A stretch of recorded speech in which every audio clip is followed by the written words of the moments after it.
Hello everyone, welcome back to my channel. मैं सानू चौहान आज फिर से आप सभी के साथ में क्लास 11th के लिए बिजनेस स्टडीज के चैप्टर्स लेकर के आया हूं। तो ये एक सीरीज चलेगी बेटा जी। मैं आपको हर चैप्टर से कुछ इंपॉर्टेंट टॉपिक्स कराने वाला हूं, तो उन इंपॉर्टेंट टॉपिक्स को आप जरूर करिएगा और मेरे चैनल को सब्सक्राइब करिएगा और वीडियो को ज्यादा से ज्यादा शेयर करिएगा। आपको ये चैप्टर से इंपॉर्टेंट टॉपिक्स आपको एग्जाम में अच्छे मार्क्स लाने के लिए मदद करेंगे। तो आइए चैप्टर 1 से कुछ इंपॉर्टेंट टॉपिक्स डिस्कस करेंगे आज। तो आइए स्टार्ट करते हैं क्लास 11। तो भाई सबसे पहले बिजनेस बिजनेस को समझने से पहले भाई बिजनेस है ना, किसी भी चैप्टर को स्टार्ट करने से पहले हम चैप्टर को स्टार्ट कर रहे हैं, बिजनेस स्टडी पढ़ रहे हैं, तो बिजनेस के बारे में बेटा जी पता होना बहुत ज्यादा जरूरी है। तो बिजनेस क्या है? It refer to an occupation. Occupation का मतलब भाई कोई भी ऑक्यूपेशन हो सकता है, धंधा हो सकता है, बिजनेस हो सकता है। ऑक्यूपेशन बिजनेस धंधे को बोलते हैं भाई, जो भी व्यक्ति रोजमर्रा के काम में इस्तेमाल करता है और जिससे उसको पैसा मिलता है, वो सारी एक्टिविटी। इन विच पीपल यानी कि लोग engage in activity related to sale and purchase of goods and services with the main aim of earning profit. तो कहने का मतलब बिजनेस क्या है? बिजनेस एक ऐसा व्यवसाय है भाई जिसके अंदर जो लोग हैं, जो पीपल हैं, वो इंगेज होते हैं एक्टिविटी में। भाई बहुत इंपॉर्टेंट वर्ड है activity, related to sale and purchase of goods and services. तो वो सारी एक्टिविटी जिसमें कोई भी व्यक्ति किसी भी प्रोडक्ट को बेचने और खरीदने में का काम कर रहा है और उन एक्टिविटी में जुड़ा हुआ है, तो भाई उस बिजनेस में जुड़ा हुआ है, तो उसको बोलेंगे हम बिजनेस। और इसका मेन मोटिव क्या होना चाहिए मेरे भाई? प्रॉफिट। तो जो भी एक्टिविटी हो भाई, अगर कोई व्यक्ति अंडे की दुकान लगा रखी है, अंडे बेच रहा है, तो उसका मेन मोटिव प्रॉफिट है और सेल करना है गुड्स। अगर कोई कोई भाई किसी की सोनार की दुकान है, ज्वेलरी शॉप है, तो अपना ज्वेलरी बेच रहा है, तो मेरे भाई उसका मेन मोटिव गुड्स को तो सेल करना ही है, साथ के साथ उसका मेन मोटिव प्रॉफिट मेकिंग है। तो कोई ना कोई एक्टिविटी में लगा हुआ है। अब कोई भाई एसी की सर्विस करता है, तो वो भी उसकी सर्विस देना, वो उसका बिजनेस का पार्ट है भाई, वो भी एक बिजनेस कर रहा है। तो कहने का मतलब है वो सारी एक्टिविटी, वो ऑक्यूपेशन, वो जो व्यक्ति किसी ना किसी एक्टिविटी से जुड़ा हुआ है और क्या कर रहा है भाई? सेल या purchase of goods and services with the main aim of earning profit. भाई परचेज क्या? भाई बहुत सारे रिटेलर क्या करते हैं? होलसेलर से परचेज करके लाते हैं, फिर सेल करते हैं, इसलिए सेल एंड परचेज लिखा हुआ है। तो आइए फटाफट से आगे बढ़ते हैं। बिजनेस के बारे में आपको समझ में आया होगा। अब एक वर्ड निकल के आया था मेरे भाई, एक्टिविटी। तो एक्टिविटी क्या होता है? एक्टिविटी दो प्रकार की एक्टिविटी होती है बेटा जी, एक इकोनॉमिक और एक नॉन इकोनॉमिक। तो इकोनॉमिक एक्टिविटीज आर दोज, है ना, by which people earn for livelihood, जिससे भाई जो व्यक्ति है, जो लोग हैं, पैसा कमाते हैं भाई, जिससे पैसा मिल जाए, वो सारी एक्टिविटी। अगर मैं कोई काम कर रहा हूं, अगर इसका भी मैं आपको एग्जांपल दूं, अगर टीचर स्कूल में टीचिंग कर रहा है, तो उसको टीच करने के पैसे मिल रहे हैं मेरे भाई, वो इकोनॉमिक एक्टिविटी का पार्ट है। तो इकोनॉमिक एक्टिविटी के जो एग्जांपल, बिजनेस हो सकता है भाई, कोई बिजनेस से पैसा मिलता है लाइवलीहुड को चलाने के लिए, अपने जीवन को आगे अच्छे से व्यतीत करने के लिए। एम्प्लॉयमेंट हो सकता है या कोई प्रोफेशन हो सकता है। वैसे नॉन इकोनॉमिक एक्टिविटी जो परफॉर्म की जाती है आउट ऑफ लव सिंपैथी, भाई देखो प्यार में की जा रही है या सिंपैथी में। आपको मैं बहुत ही बेहतरीन एग्जांपल देता हूं बेटा जी, ध्यान दीजिएगा। तो बहुत अच्छा एग्जांपल है, जैसे जब टीचर टीचिंग करता है स्कूल के अंदर, तो उसको पैसा मिलता है, तो वो इकोनॉमिक एक्टिविटी है। अगर वही टीचर अपने बच्चे को घर में पढ़ाएगा, तो वहां उसे पैसा थोड़ी ना मिलेगा भाई, तो वो लव और सिंपैथी में टीच कर रहा है, तो वो नॉन इकोनॉमिक एक्टिविटी। तो इकोनॉमिक एक्टिविटी एक ऐसी एक्टिविटी जिसको परफॉर्म करके पैसा मिले, और नॉन इकोनॉमिक एक्टिविटीज आर दो जिसको परफॉर्म करके भाई पैसा नहीं मिलता, लव सिंपैथी मिलती है और अपने सेंटिमेंटल, अपनी सेल्फ सेटिस्फेक्शन के लिए व्यक्ति करता है। जैसे एक शेफ होता है, शेफ भाई साहब जब होटल में खाना बनाते हैं, तो उनको पैसा दिया जाता है, तो वहां पर जब उनको पैसा मिलता है, तो वो इकोनॉमिक एक्टिविटी का पार्ट हो गया। और जब वही शेफ भाई साहब अपने घर में अगर कुक करके खाना खिला रहे हैं सभी को, तो वो नॉन इकोनॉमिक एक्टिविटी का पार्ट है, क्योंकि उस काम में उनको पैसे नहीं मिलेंगे। तो अभी हमने डिस्कस किया बेटा बिजनेस क्या होता है और कौन कौन सी एक्टिविटी बिजनेस के अंदर की जाती है। तो आइए थोड़ा सा और आगे बढ़ाते हैं टॉपिक को और आगे की ओर बढ़ते हैं। फटाफट से आप इसे नोट कर लीजिए।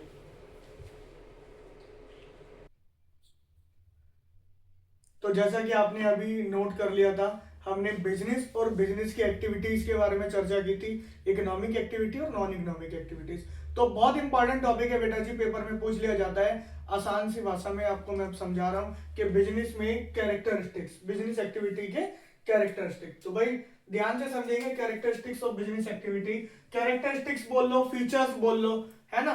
फीचर मतलब के बिजनेस एक्टिविटीज में क्या क्या इंपॉर्टेंट बातें होती हैं जो बिजनेस पॉइंट ऑफ व्यू से हमें समझ में आनी चाहिए बिजनेस को करते टाइम।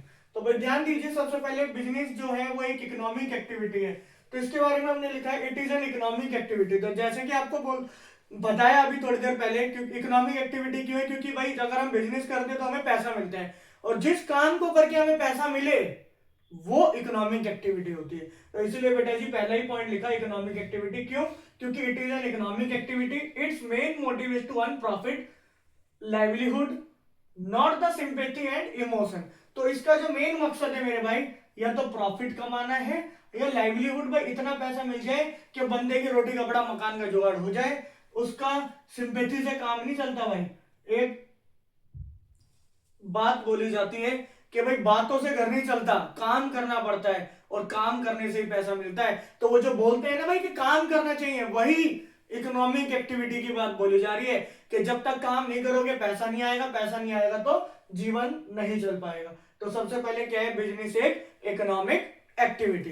दूसरा पॉइंट है बेटा जी sale of goods and services. तो भाई आप बिजनेस करोगे तो बिजनेस में आपको कहीं ना कहीं इन्वॉल्व होना पड़ेगा किसी ना किसी गुड्स या सर्विस से।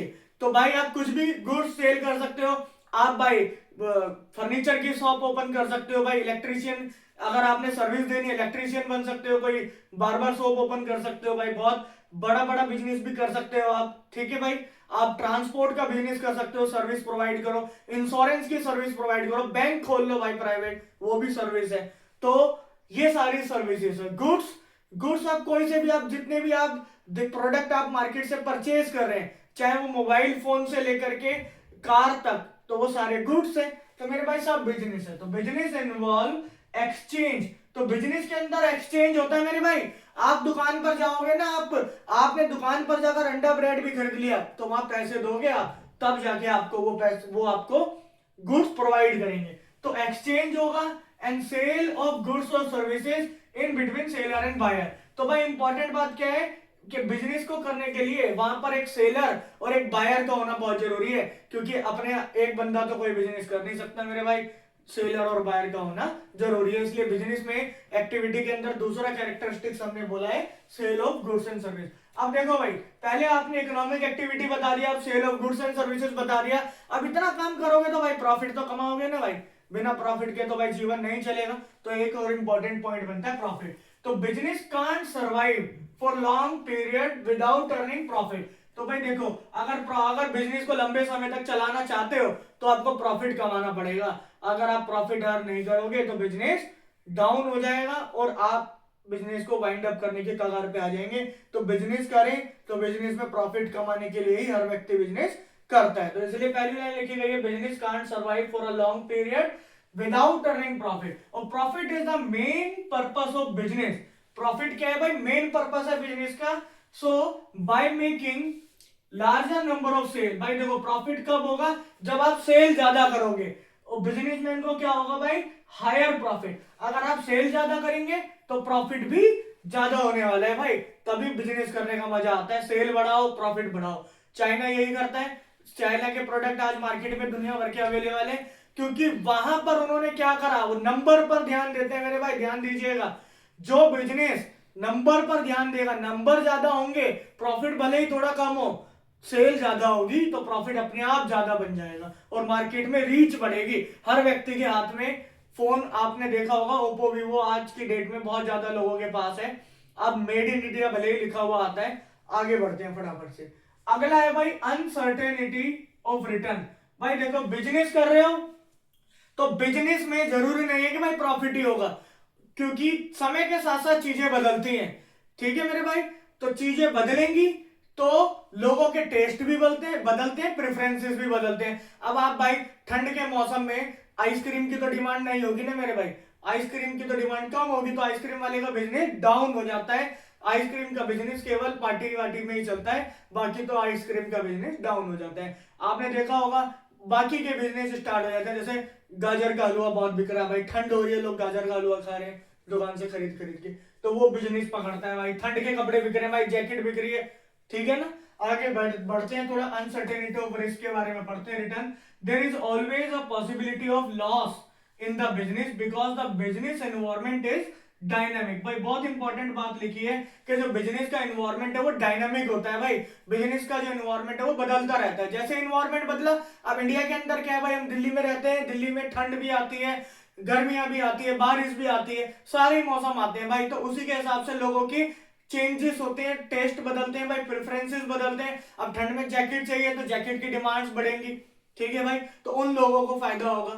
तो आगे बढ़ते हैं, मार्केट की कंडीशन पर भी डिपेंड करता है। और भाई changes in taste and customer, है ना भाई, टेस्ट ऑफ कस्टमर, जो कस्टमर के जो टेस्ट बदल जाते हैं, प्रेफरेंसेस बदल जाते हैं, उस पर भी जो है प्रॉफिट डिपेंड करता है। So all this lead to uncertainty of return. तो जो रिटर्न आ रहा है वो अनसर्टेन है भाई, ठीक है। अब जैसा आपने देखा होगा, बारिश के दिनों में छाते, जो अम्ब्रेलास बेचते हैं उनकी डिमांड, बरसाती की डिमांड, रेनकोट की डिमांड बढ़ जाती है।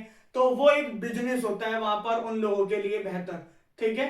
तो आगे बढ़ते हैं फटाफट से, कस्टमर सेटिस्फेक्शन। भाई देखो, बिजनेस करने का एक सिंपल सा रूल है, अगर कस्टमर सेटिस्फाई है तो आपका बिजनेस बढ़ता रहेगा, बढ़ता रहेगा। एक सेटिस्फाइड कस्टमर आपके 5 और कस्टमर लेकर के आता है, क्योंकि भाई सबसे बड़ा एडवर्टाइजमेंट होता है माउथ पब्लिसिटी। आगे बढ़ते हैं, in the modern business focus on providing value and meeting customers. भाई देखो, कस्टमर्स नीड इफेक्टिवली, अगर आप कस्टमर की जरूरतों का ध्यान रखेंगे कि कस्टमर की क्या जरूरत है, तो भाई वहां पर आप क्या कर पाएंगे, बिजनेस पे पकड़ बना पाएंगे।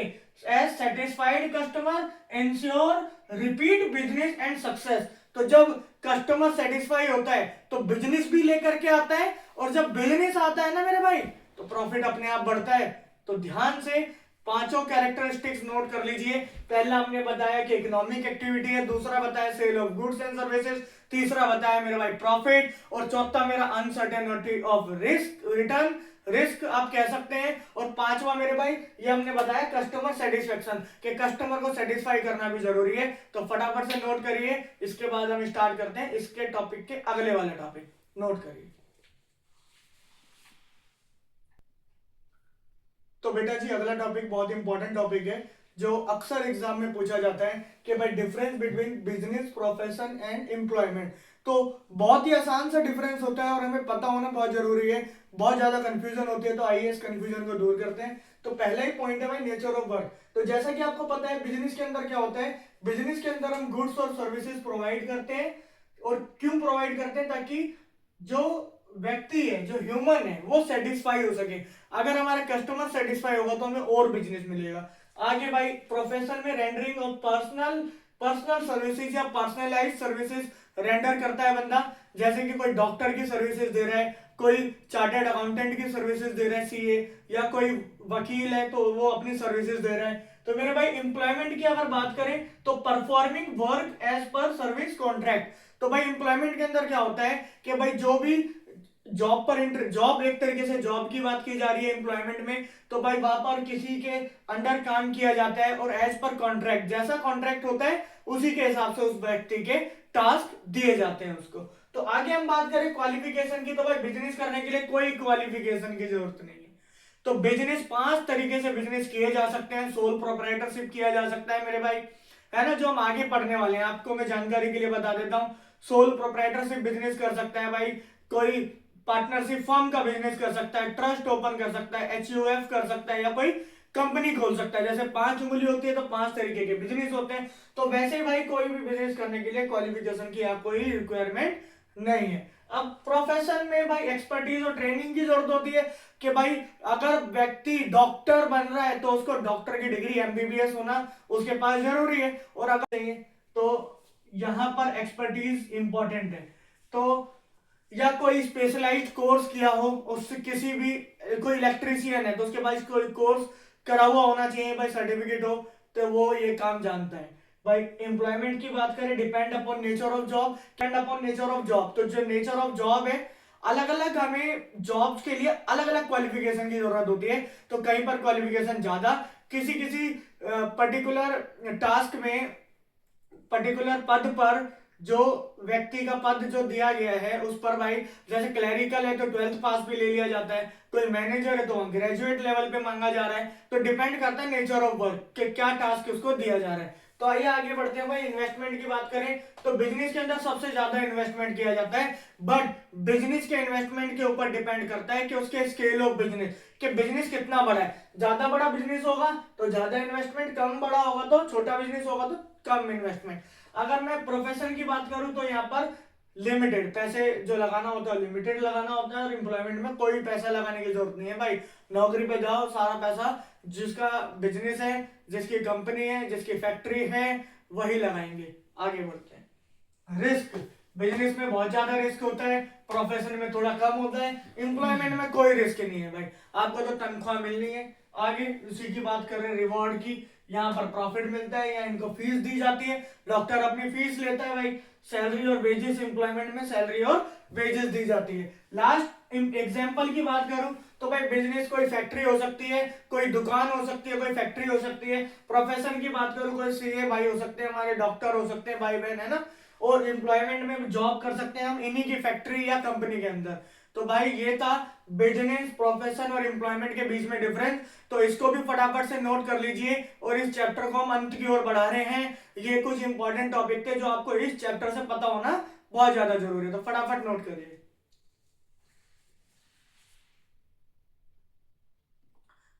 तो जैसा कि आपने अभी नोट कर लिया होगा, तो आइए आगे बढ़ते हैं। एक बहुत ही इंपॉर्टेंट टॉपिक है जो अक्सर एग्जाम में पूछा जाता है, बिजनेस रिस्क।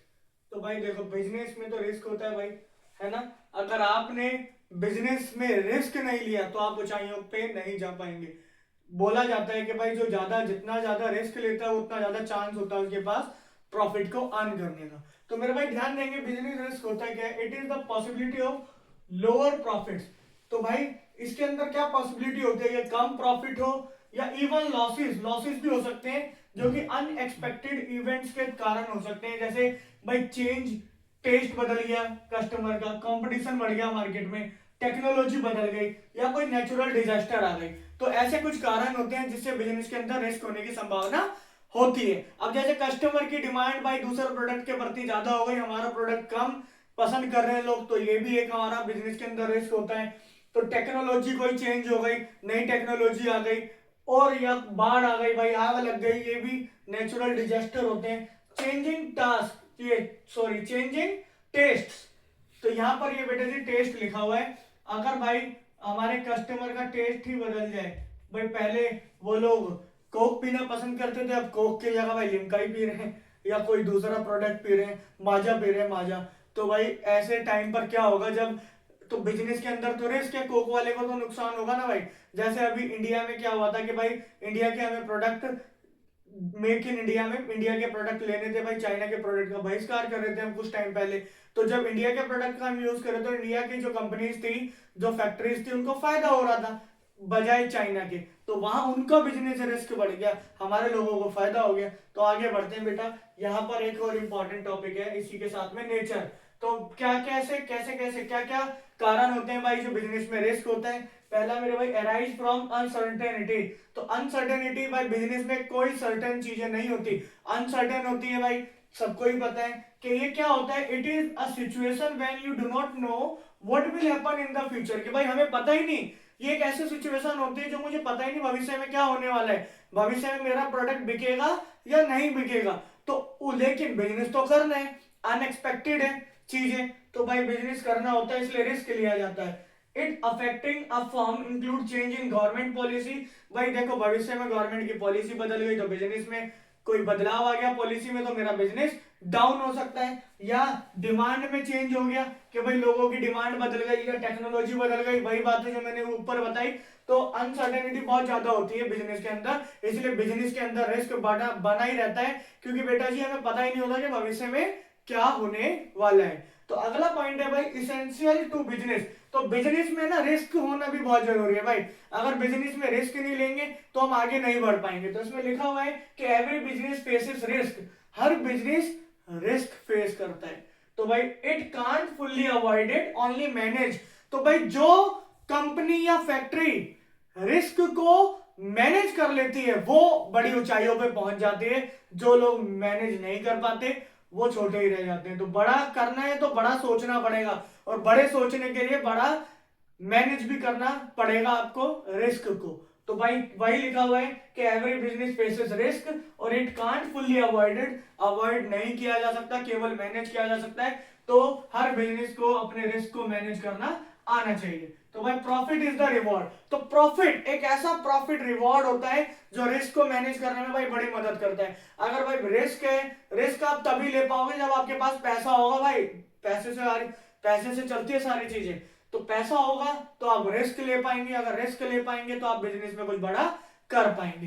तो भाई profit compensate for taking risk. तो प्रॉफिट के थ्रू ही आप रिस्क ले सकते हैं, क्योंकि greater the risk higher is the chance of profit. तो ज्यादा ही रिस्क लेंगे तो ज्यादा ही प्रॉफिट का चांस होगा। फटाफट इनको भी नोट कर लीजिए, 3 नेचर और बिजनेस रिस्क। इसके बाद इस टॉपिक को हम एंड करेंगे इसके कॉजेस के साथ में, वो और जान लेते हैं, फिर टॉपिक को एंड करते हैं और चैप्टर को समाप्त करते हैं।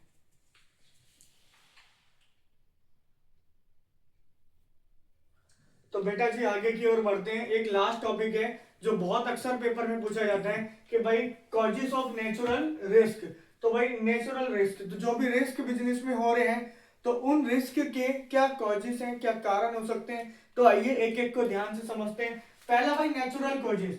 तो नेचुरल कॉजेस में क्या है भाई, the causes which are beyond human control, जो ह्यूमन के कंट्रोल में ही नहीं है, ह्यूमन के कंट्रोल से बाहर है। भाई बाढ़ आ गई, अर्थक्वेक, भाई भूकंप आ गया, बाढ़ आ गई, ये सब हमारे इंसान के हाथ में नहीं है। तो ऐसे जो भी डिजास्टर्स होते हैं उसको बोला जाता है नेचुरल कॉजेस। ह्यूमन कॉजेस की अगर बात करूं तो भाई जो इंसान की गलती से, यानी एम्प्लॉय की लापरवाही से या नेग्लिजेंस की वजह से जो कॉजेस, जिन कारणों से बिजनेस ठप पड़ता है उनको बोला जाता है नेचुरल और ह्यूमन कॉजेस। तो इट इंक्लूड केयरलेसनेस और नेग्लिजेंस ऑफ एम्प्लॉय, जैसे कि भाई थेफ्ट, चोरी हो गई, इंसान की लापरवाही की वजह से चोरी होगी, या स्ट्राइक हो गई, मजदूरों ने स्ट्राइक कर दी तो वहां पर काम ठप होगा, क्योंकि फिर हम प्रोडक्शन नहीं कर पाएंगे भाई, स्ट्राइक हो जाएगी।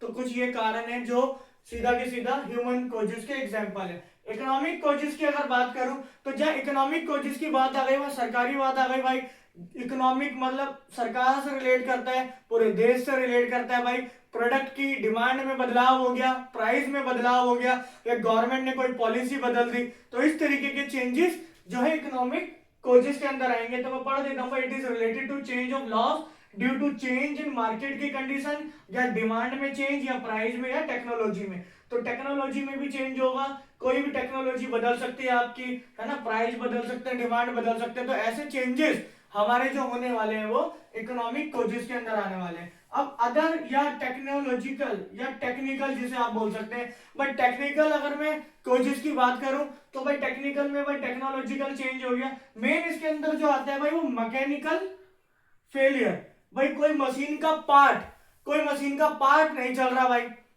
तो वो मशीन नहीं चल पा रही, तो मशीन नहीं चल पा रही तो प्रोडक्ट नहीं प्रोड्यूस हो पा रहा। मान लो इलेक्ट्रिसिटी की प्रॉब्लम हो गई तो इलेक्ट्रिसिटी नहीं आएगी और जनरेटर भी काम नहीं कर रहा, तो वो भी एक मैकेनिकल फेलियर है। तो ये सारे 4 बड़े इंपॉर्टेंट कॉजेस हैं, चाहे वो नेचुरल हो, चाहे ह्यूमन हो, चाहे इकोनॉमिक हो, चाहे वो अदर या टेक्निकल कॉजेस हो। तो ये सारे कॉजेस हैं। तो बेटा मैंने आपको चैप्टर 1 से बहुत ही ज्यादा इंपॉर्टेंट, जो इंपॉर्टेंट है पेपर पॉइंट ऑफ व्यू से भी, और आपको इस चैप्टर के प्रति एक समझ पैदा करेगा, तो वो सारे मैंने टॉपिक आपको कराए हैं। तो अगली वीडियो में नेक्स्ट चैप्टर का टॉपिक होगा। अगर आपको लगता है कि कोई टॉपिक छूट गया तो आप बता दीजिए, उसको भी मैं आपको जो है करा दूंगा।